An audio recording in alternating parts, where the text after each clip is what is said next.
Contoh yang paling gampang, ada komputer. Dulu kita masih cetok gitu kan.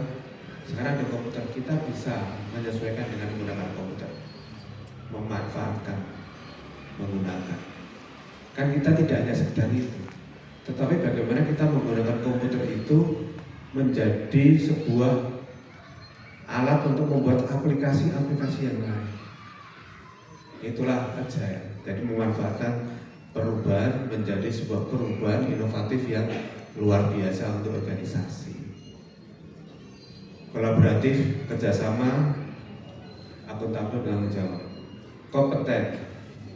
Saya mau menjadi sebagai baik kompeten juga, mumpung ada kesempatan. Bapak Ibu, nilai indeks profesional ASN setiap individu harus ditingkatkan. Caranya adalah meningkatkan pertama pengembangan kualifikasi pendidikan kalau punya uang untuk sekolah lagi. Kemudian peningkatan kinerja, peningkatan kompetensi lewat diklat-diklat. Diklat-diklat tidak harus masuk ke kelas. Banyak diklat yang sudah kita selenggarakan dengan aplikasi, ya, dengan metode daring dan tanpa biaya, tidak mengganggu waktu kerja. Di BKN Aneks 1 sudah ada yang namanya aplikasi One Learning Center OLC.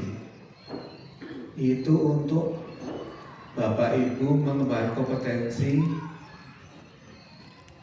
di bidang kepegawaian, mulai dari pengangkatan, penyesuaian kebutuhan, pengangkatan, kenaikan pangkat, disiplin, perkawinan dan sebagainya. Saya tidak ada semua di situ.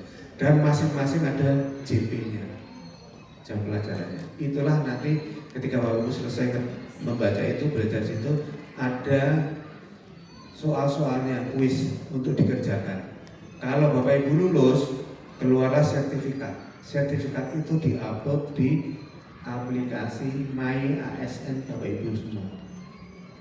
Jadi lambat laun indeks profesionalitas ASN Bapak Ibu semua akan naik. Silakan dimanfaatkan. Lanjut Mas.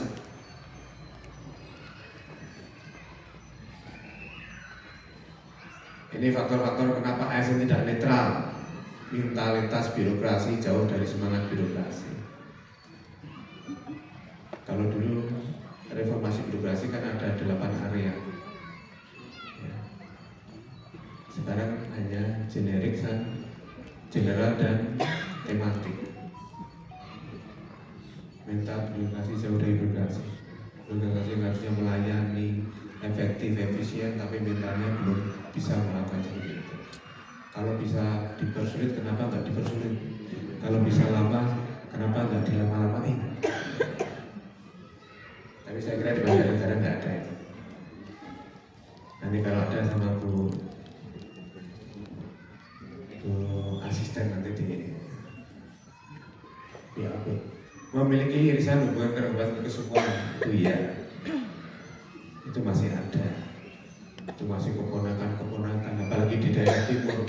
Wah itu suku saya, nah, itu kadang merasa tidak enaknya ada di situ.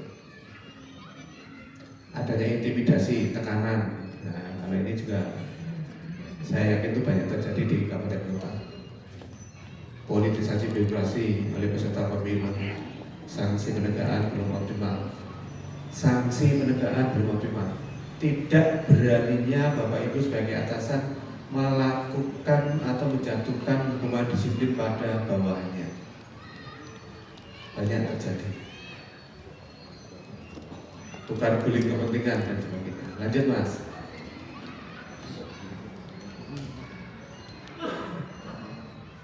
Akibat ASN tidak netral, yaitu kualitas pelayanan publik menurun, persatuan bangsa memudar, kinerja menjadi tidak profesional, otomatis target instansi daerah, visi dan misi bupati wali kota tidak akan tercapai. Karena kita sibuk dengan melayani pimpinan, melayani birokrasi. Sedangkan tugas kita sendiri terhadap pelayanan pada masyarakat kita masih belum optimal, masih membeda-bedakan dan sebagainya. Ini perlu adanya pembinaan, pengawasan netralitas dan sebagainya. Lanjut Mas. Ini beberapa yang dilarang ya, tapi nanti masih banyak lagi, mungkin nanti dari Pak Rinto yang menyampaikan juga.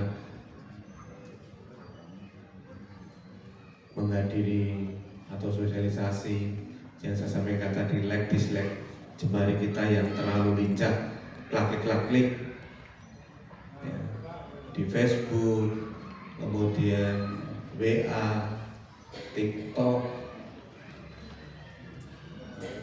Instagram, ya kan, Telegram, nah, macam-macam. Tolong betul hati-hati itu.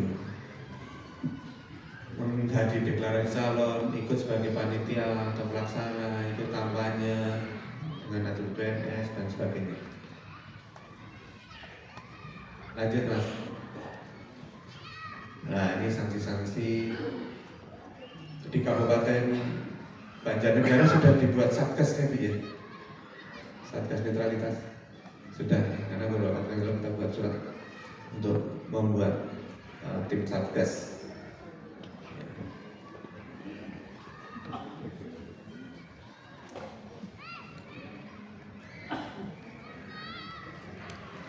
Ini kalau terjadi pelanggaran dengan berupa sanksi moral,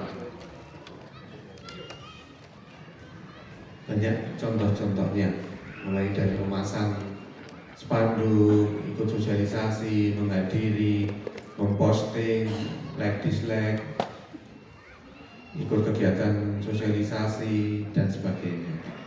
Saya pernah ada kasus, ada ASN yang ikut menghadiri ketika ada pembagian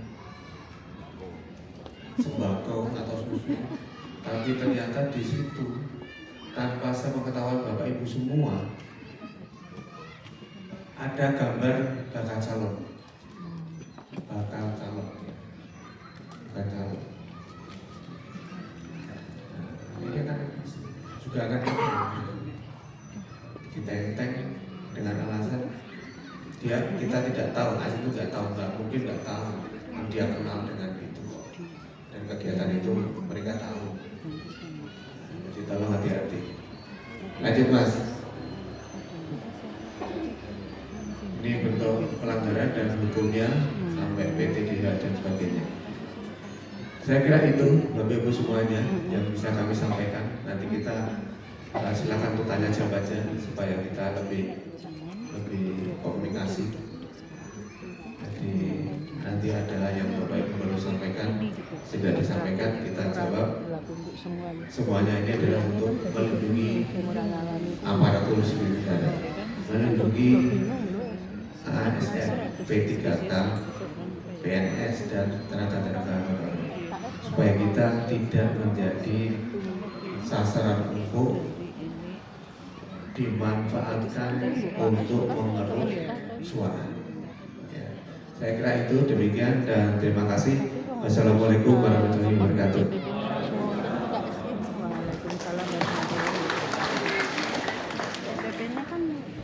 Demikian materi pertama telah disampaikan. Terima kasih dan apresiasi tertinggi kami sampaikan kepada Bapak Kepala Kanrek 1 BKN Yogyakarta atas semangat dan integritasnya. Meskipun jadwal beliau sangat padat, bahkan dini hari tadi beliau baru kembali dari Jakarta, namun tetap semangat dan menyempatkan waktu hadir di pendopo di Payuda Adi Graha Banjarnegara. Bapak Ibu berkenan memberikan aplaus kepada beliau.